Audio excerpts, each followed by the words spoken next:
Today we will talk about dynamic programming and memoization. So what's basically dynamic programming is? It is an improvement over the plain recursion we do. So what we do here is we usually see that in recursion we have sub problems which we solve until we reach the base condition and then we return from there. So we usually see that during those recursive calls we see a lot of calls which are repetitive. So maybe the one branch of tree is calling that sub problem and another branch of tree is calling that sub problem too. So it really slows down the solution. So in order to improve that, in order to optimize it, we have a technique called memoization.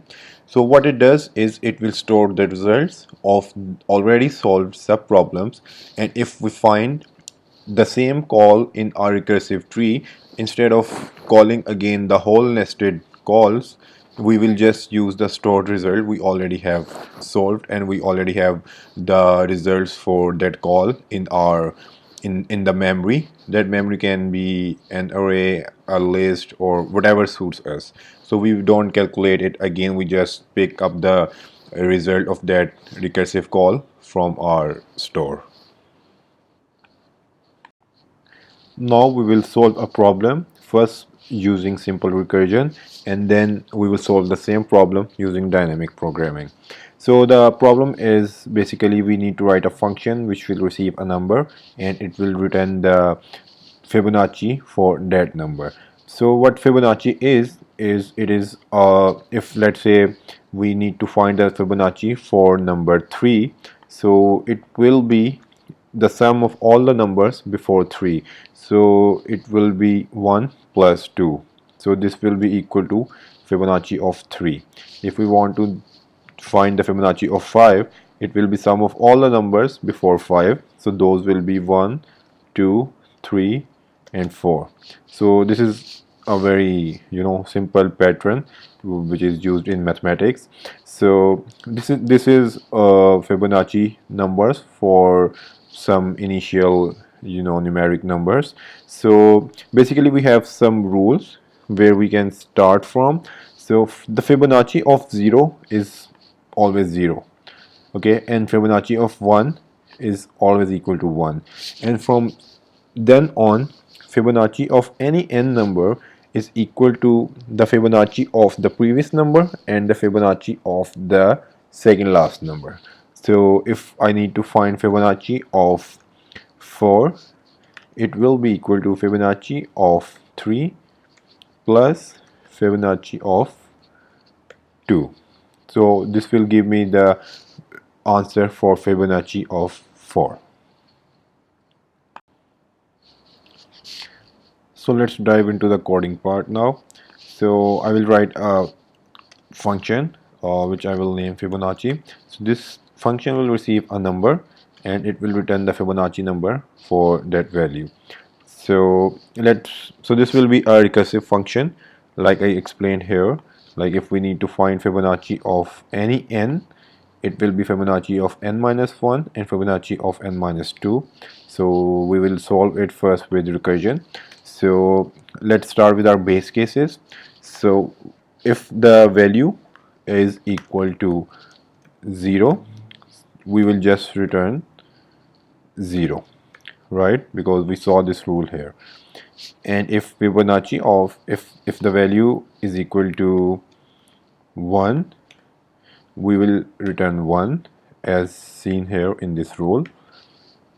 And if number is something else, we will return the sum of Fibonacci of n minus 1, which is value here, plus Fibonacci of value minus 2. So this is a very simple function which will calculate the Fibonacci number for any number we pass. So let's see if it works or not. So I will call this function, and if I pass 1 to it, it prints 1. We will match our numbers with these numbers. So these are basically the Fibonacci for initial numeric numbers. So let's see, for 3 it returns to Yes, it is correct. For 4 it is 3, for 5 it should be 5, and for 8 it should be 21. Right, so it works fine, right? But let's see what the problem here is, right? So if we see the complexity of this function, the time complexity, you will see that that is not very efficient, right? And we can just prove it by passing a big number to this function. Let's see if we pass Fibonacci of 80 what it does. See, it has not given the result yet, and we are still waiting, still waiting. So see, for a very small number it is taking too long. Like 80 is a small number, right? So we need to improve this code so we can calculate the Fibonacci quicker, right? And that's where the memoization and dynamic programming comes into account. So we will use dynamic programming and memoization to make our solution more efficient. So in this solution, the problem is basically we are calling the already solved sub problems again and again. Let's suppose we want to calculate the Fibonacci for 5, right? So we will call the function with parameter 5. So this is our first call, right? So it will make two calls, one with the value 4 and one with the value 3, because like we saw, it will call for n minus 1 and n minus 2, right? So what for will do, it will call the function again with n minus 1 and n minus 2, which will be 3 and 2, right? And so on. But if we can see here clearly that here, like this 3, which will call Fibonacci of 2 and Fibonacci of 1, we can see this whole same sub problem here, right? So this is basically our problem. We are not using already solved problems again. Instead, we are calling the functions again and calculating the sub problems and solving the sub problems again, which we already have solved. Now we will use memoization to solve the issue. We saw that the call for the Fibonacci of 80 took so long. So now we will use memoization. So now for this recursive function, apart from passing the value parameter, we will pass another parameter which will be our data store, which will store the already solved results of already solved sub problems. I will call it memo, short for memoization, right? So now what we need to do is we will still start with our base conditions. If value equal to 0, we will return 0. If value equal to 1, we will return 1. Now the memoization parts come, right? So let's suppose memoization is not there. So how we will calculate the Fibonacci of the value? It will be same as it was before. Fibonacci of value minus 1 plus Fibonacci of value minus 2, right? But there will be a difference here. Now we need to store this result in our data store. So if we face this similar problem again, we won't be calling the functions again. We will just pick the value from our data store. So this is our store. We will store this result in our store. So I will say we will save the result at the index of value. So if we are calculating the Fibonacci for number 6, so at the 6th index of the memo store, we will have the result for Fibonacci of 6, right? But we are not using it again, we are just storing it, right? So before calculating the Fibonacci, we will see that if we already have the result in our store, so if I say like memo of value is greater than 0, so initially we will initialize our store with values less than 0. So if the value is greater than 0, we are sure that we have calculated the value and we have the result in our memo. So if the value at this index is greater than 0, we will just return memo of value, and otherwise we will store the result in the memo and we will just return it, right? Or maybe we can rearrange the condition to make it more readable. So let's say if it is less than 0, we will call this and we will just return the memo of value, right? So we will just walk through the function again.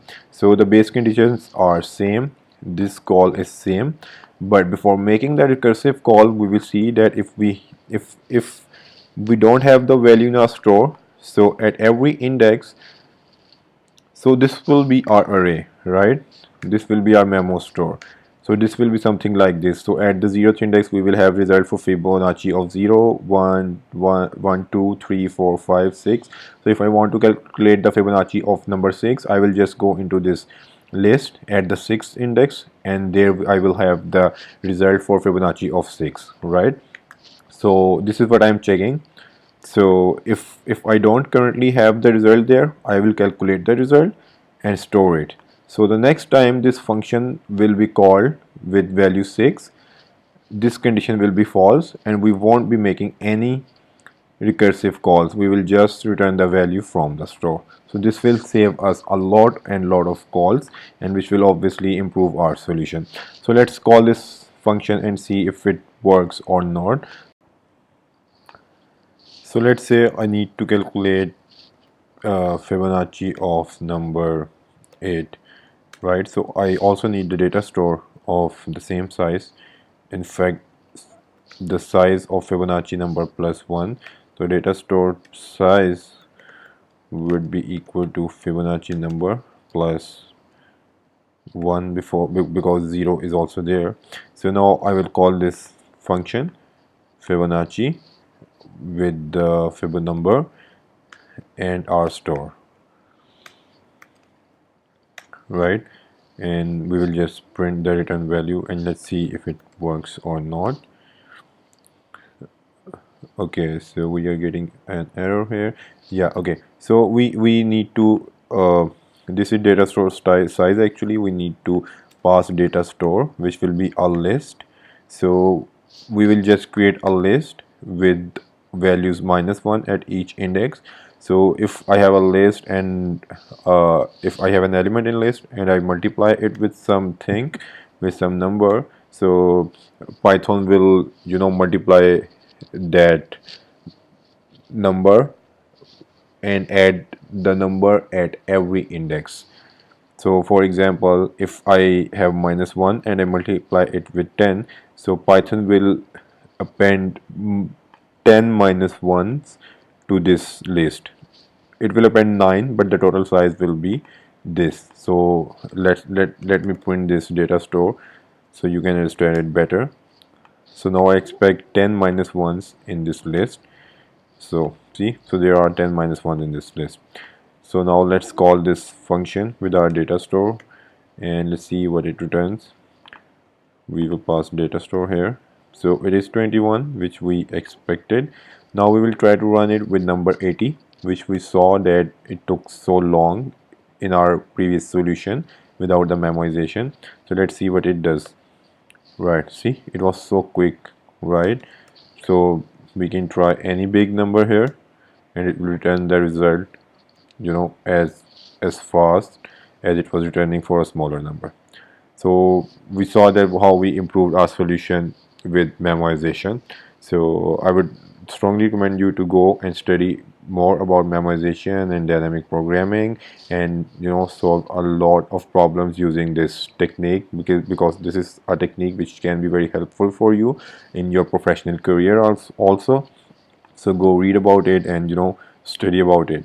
We also have another approach which we can use to solve this problem. So if you want to see that approach, you can continue watching the video, or maybe this was also enough for you.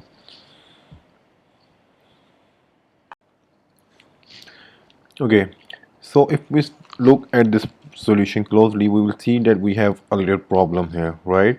So the problem is, if I want to calculate the Fibonacci of, let's say, a number 50,000, I will need to have a list of size 50,000 here, right? So that is something we think we can also improve on, right? We shouldn't be needing the list of that size. That's not very space efficient. So let's see how we can improve it. So if we notice here, we can see that while calculating a Fibonacci number of any value, we just need the previous two values and not the all the previous values. Like if I want to calculate the Fibonacci of 100, so here I only need Fibonacci of 99 and Fibonacci of 98, and I don't care if Fibonacci of 97, 96 and up to 1 is there or not, right? So we can improve our solution to store only the last two Fibonacci numbers instead of storing all the all the Fibonacci results. So we will this time we will go with the iterative solution.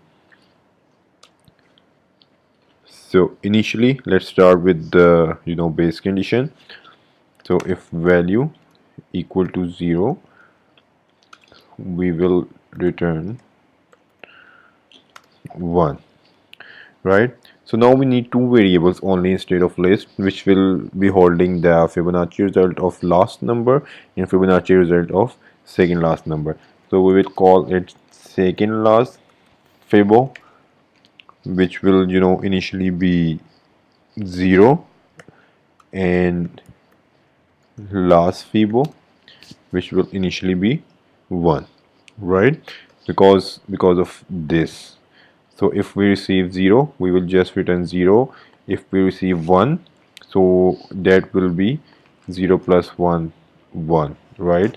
So this will handle these two cases, and what we need to return from here is like second last Fibo plus last Fibo, right? So like if we receive 5, we will return 4, Fibonacci of 4 plus Fibonacci of 3. Okay, so now we need to see how we can calculate the Fibonacci of previous numbers and store the result. So we will first iterate.